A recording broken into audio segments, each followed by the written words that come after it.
You won't see many editors left in the union anymore. You'll see even fewer out on indefinite strike. What I want to talk to you about today, this strike is primarily about myself and half of my staff being put in Bexborough to save money for Johnston Press because they racked up debts that they can't pay. But I don't want to talk to you about that today. I want to talk to you about something else. And I want to talk to these police officers here about it. And I want to talk to these shoppers here about it. And I want to talk to the police officer down there and the other shoppers. I want to talk to you all. Because when you buy a newspaper, you expect that what you're reading in it to be true. And that is true because the editor, who is the skilled journalist at the top, has the financial control. Sorry, the journalistic control. What am I saying? What I want to say to you is that in the last few days, Johnston Press have made a move which will be the end of a free press in this country. This is one of the most serious issues I've come across, and I want to tell you about it today because very few people here know about it. I'm the editor of the South Yorkshire Times, and when we voted to strike, I carried the story of our strike on the front page. The editor-in-chief of the Doncaster Free Press, who has nothing to do whatever with the running of the South Yorkshire Times editorially, but is my line manager, sought to censor that story. He stopped the South Yorkshire Times from being printed for almost 5 hours. Boom. The presses stopped. Murdoch's contract print was held up. All of the other titles that this company held had to be rescheduled while the printing was stopped, and we had a 5-hour standoff. I was ordered to review and send back for his review my words. Eventually I won, and the paper was printed and the story was carried. This was the second time he had done this in 2 weeks, and the first time I told him that he should look in the Johnston Press Editor's Handbook. In the handbook, Chief Executive John Fry, no less, says editors must be free to edit without management interference. He should have looked after the first time, and he should have known that when he stopped it for 2 hours, but then he stopped it for 5 hours. I have brought a grievance against this man for gross misconduct, which I believe he should be instantly dismissed for. That grievance has been heard by the managing director, who is jointly responsible with him for these cuts, and by the HR director, who came out divisional director. Both the managing director, the divisional director, and that editor, who has nothing to do with my title, were in that building on the afternoon. And in fact, Graham Houston did not stop the presses, they all stopped the presses. This was corporate censorship. Now then, I want to read you something that Tim Bowdler, who was John Fry, Chief Executive's predecessor, said to the House of Lords in 2007 about the freedom of the press, when he was trying to get Johnston Press's assent to buy more and more titles.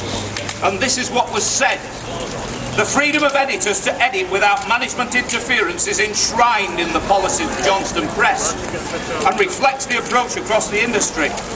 Largely as a result of industry consolidation, professional managers have replaced the traditional proprietor or independent owner of local newspapers. This new breed of manager is far less susceptible to promote an editorial agenda in pursuit of vested local interests. Unless the vested local interest is your company itself, because the line they were most bothered about was that I said there may be a difference in quality of the South Yorkshire Times while we are on strike.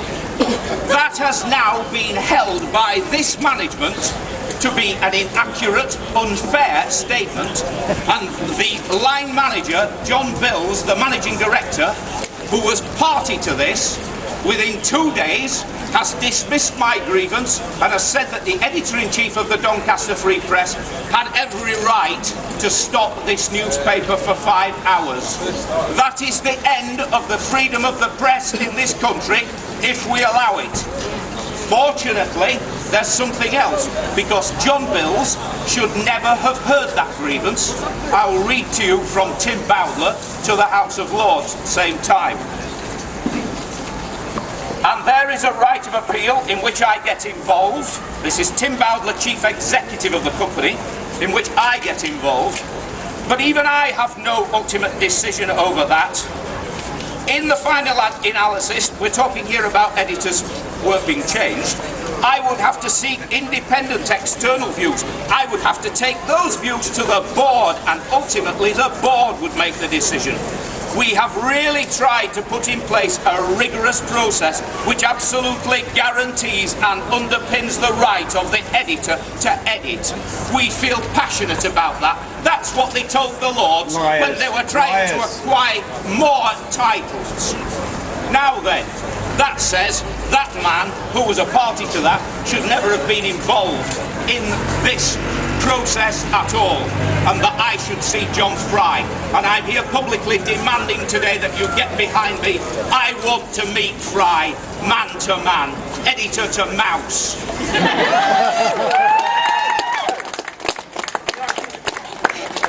I don't have much more to say except that we're coming on to something much more important now. Chris has touched on it. I started some while ago a move to have the whole of the regional press and its ownership looked at by the select committee that is considering the Murdoch scandal. And I would say to you today that while we all know it's an absolute scandal, the illegal practices that went on there, the thing that has happened here is much more serious than that. Local newspapers are absolutely the backbone of everybody's freedom in this country, be they shoppers, policemen, all of us.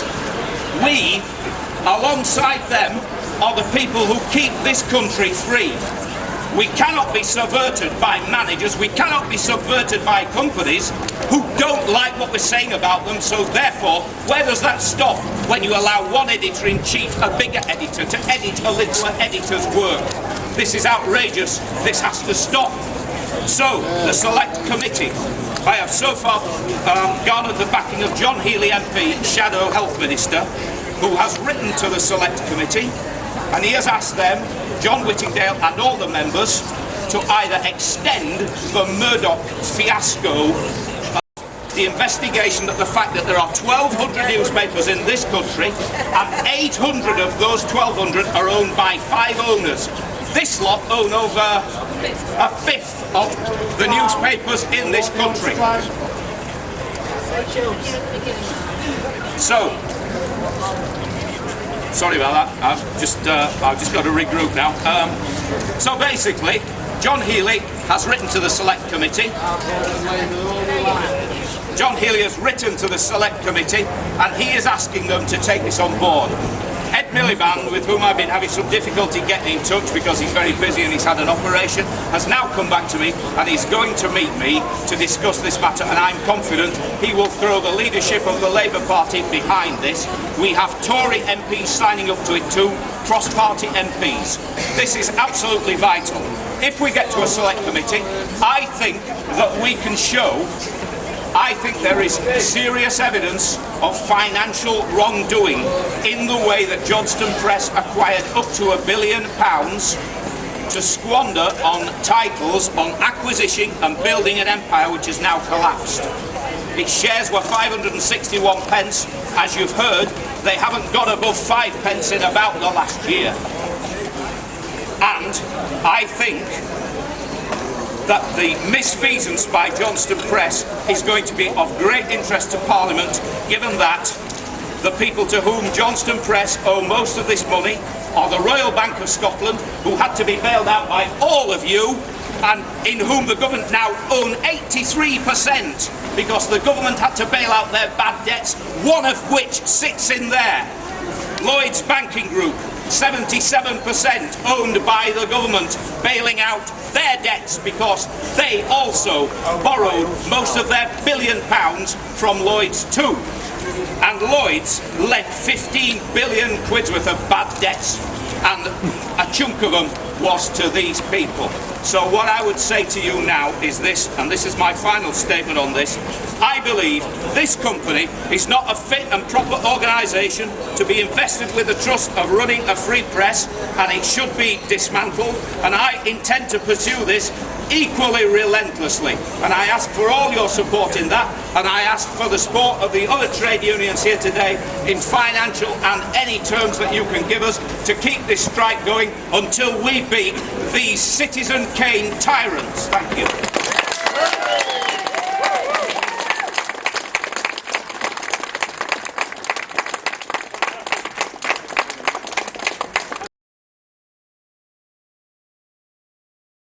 A rally has been held in support of journalists in South Yorkshire who've been on an indefinite strike for 3 weeks now.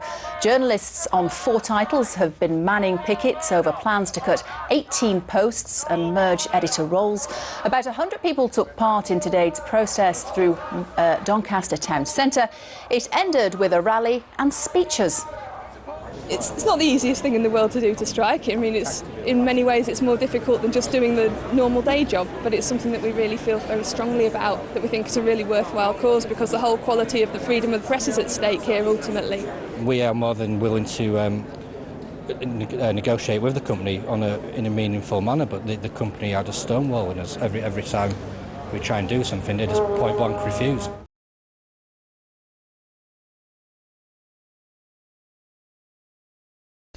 Journalists on strike from South Yorkshire newspapers held a rally in Doncaster today. Reporters from the Doncaster Free Press, South Yorkshire Times, Selby Times and the Epworth Bells have been on indefinite strike for almost a fortnight. They say it's over job cuts, office closures and increased workloads. Keep your eyes wide, the chance won't come again. And don't speak too soon, for the wheel's still in span. And there's no telling who that it's naming. And the loser now will be later to win, for the times they are changing.